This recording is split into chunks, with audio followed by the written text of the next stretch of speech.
Ayan po mga kalingap, si Birador namimili sa hardware, namimili ng materials gagamitin sa bahay ni Beyonce. Ganyan kami magtrabaho dito sa Kalingap. Ang bodyguard niya ay si Kalingap Marky. Ayan, nasa harapan. Shoutout daw si Kuya Marky, Kalingap Marky. Kasama kami dito ngayon, ibang convoy, magpipiding, balita ko magpipiding daw pagkatapos hiwa-hiwalay kami ngayon, iba magpipiding, iba gagawa sa bahay ni Beyonce. Hindi ko lang, 3 sasakyan ang ginamit namin eh. Ako nandito para magdokumentaryo ng gawa ng Kalingap. At yung sinasabi nyo Buwan TV, Salcedo, na ako ay alipin ng Kalingap, alila ng Kalingap, naku, malabo yun. May maikomento lang kayo, may maikantsaw lang kayo. Paano ako magiging alila ng Kalingap? Ako ay personal na inimbita ni Bal Santos, ni Paring Bal. Inimbita niya mismo ako na mag-vlog sa Kalingap. Hindi ako inimbita rito para gang alipin. Walang alipin dito. Lahat kami dito kumikilos. Lahat kami rito gumagalaw. Walang alipin dito, walang alila dito. Mga anak kayo ng tatay nyo, makakantsaw lang kayo. Nakakita lang kayo nagwawalis, alipin na. Nakakita lang kayo nagpiprito, alipin na. Hoy, ano kayo? Walang umaalipin dito sa amin. Kanya-kanya kaming galaw dito. Mismong si Paring Bal Santos Matubang, kumikilos yan, driver yan dito. Lahat kami nagkatrabaho. Kami naman, bro. Kita nyo, mga Kalingap. Habang nagbablog ako, driver ko, si Birador. Kaya walang alila dito. Lahat kami dito, may papel. Yung nakikita nyo yung pagprito-prito ko, pag walis-walis ko dyan, pakikisama lang yan. Hindi alila yan. Alam nga naman, magpunta ako rito, silbihan lang nila ako. Ipag-drive ako, ipagluto ako, pagtimpla ako ng kape, ako, hari. Inimbita ako rito ni Bal Santos para mag-vlog. Para tulungan ako lumakas ang channel ko. Para makita ng galawan nila dito. Ganun yun. Hindi ako pinapunta ni Bal Santos dito para utus-utusan. Ako ay inimbita rito para palakasin ang channel ko. Tinutulungan ako ni Bal Santos, hindi para alilain. Kita mo driver ko, presidente ng Karepa. Anong inaalila? Pupunta po kami ng Save More, may bibili yata. Malapit na dito yung yung sinasakyan ko na Super Lines. Ayun, yung Super Lines. Nandoon, no. Sa ni Kuya Bal, namimili sila ng pansitin. Mimili. Yung banda doon. Nakikita yung tinuturo ko. Doon ako bumaba, nandun yung terminal ng Super Lines. At nandun naman sa kabila ang DLTV. Magkatapatan lang sila. Super Lines at DLTV. Tapos pagbaba ko ng bus, dito ako namimili sa Save More. Yan, bili ako ng toothbrush, bili ako ng Colgate, yung mga pangunahing pangailangan ko.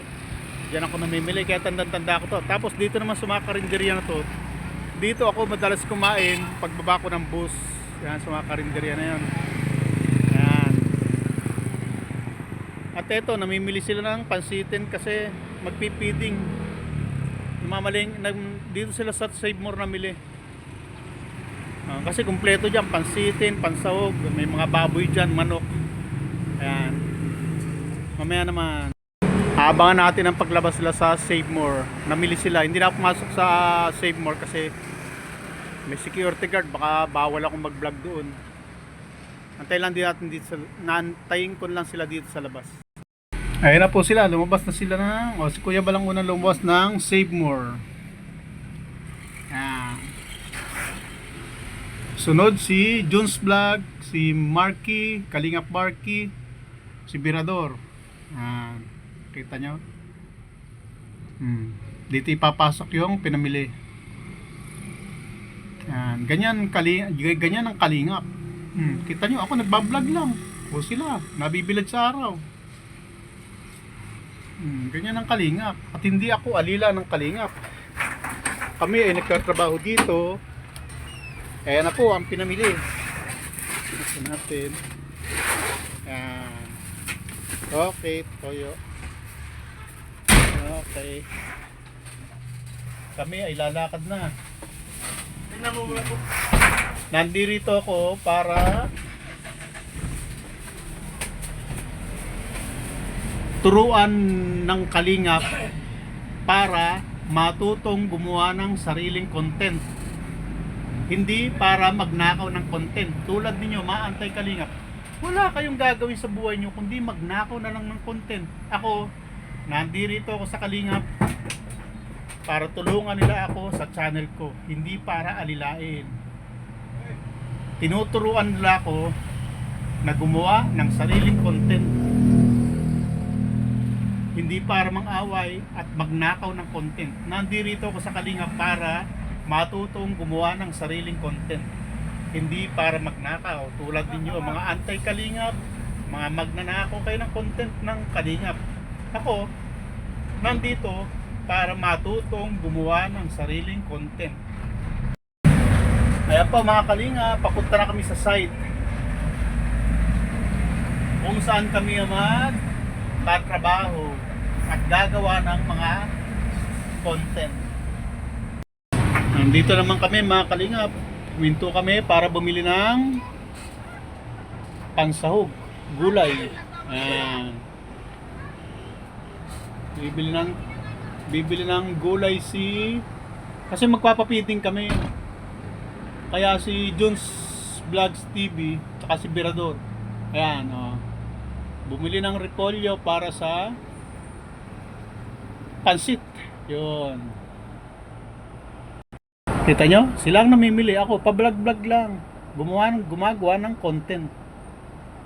Iyan ang punta ko rin sa Daet. Kinumbida ko ni Paring Bal Santos Matubang para mag-vlog. Hindi para alilain.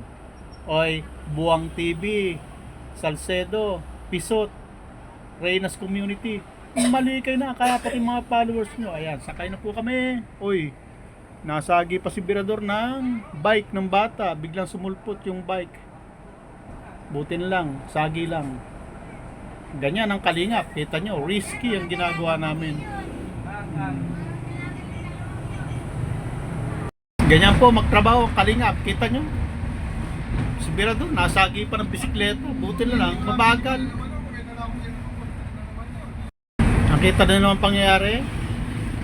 Bumili lang ng gulay. Muntik pang madisgrasya ng bisikleta. Buti na lang. Medyo gipit yung bata. Dahil nandito yung sasakyan namin nakaharang. Kaya medyo mabagal ang dating. Kung hindi, yari na naman. May disgrasya na naman. Ganyan ang Kalingap. Nasa mga delikadong biyahe. Alam niyo naman biyahe, pag nasa kalsada tayo, hindi maiwasan yung mga ganyan. Eh kayong mga anti-Kalingap, mga nakaupo lang kayo dyan, mga nangingitlog lang kayo, ang lakas nyo pang mamuna. Mga anak kayo ng tatay nyo. Kami nagtatrabaho dito, kami pa rin nanakawan nyo ng content. Mga magnanakaw kayo ng content at mananatili kayong mga magnanakaw. Pisot, Salcedo, Buwang TV, Reynos Community, matuto kayong gumawa ng sariling content. Mga anak kayo ng tatay nyo, magnanakaw na lang kayo ng content, naninira pa kayo. Hindi nyo ba alam kung gaano kadelikado ito mga ginagawa namin? Umaakit sa bubong, nakikipagsapala na sa kalsada, pumupunta ako sa liblib na lugar para makakuha lang ng content, tapos nang nakawin nyo. Ginagawa namin content yan para kami naman ay magkaroon ng revenue kahit paano. Pero ang pangunahin naming dahilan ay ang tumulong. Natural lang sa Kalingap ang tumulong, maghahanap ng matutulungan. Pero ano ginagawa ninyo? Ninanakaw nyo yung mga content namin, nanakawin nyo. Anong klase kayong mga tao? Tapos ang lakas nyo pang manira. Kayo pa ang pabiktim kapag kayo napuna na ninanakawan nyo kami. Feeling nyo, victim pa kayo. Anak kayo ng tatay nyo. Hoy Salcedo, bukas ano na naman yung itsura ng buhok mo? Sana naman nakapali niya. Ay, ingit pa ako sa buhok mo. Hindi ko nga alam kung saan mo binili yan eh. Baka pala hibo ng pusa yun. Mga ngati ka dyan boy. Bye bye.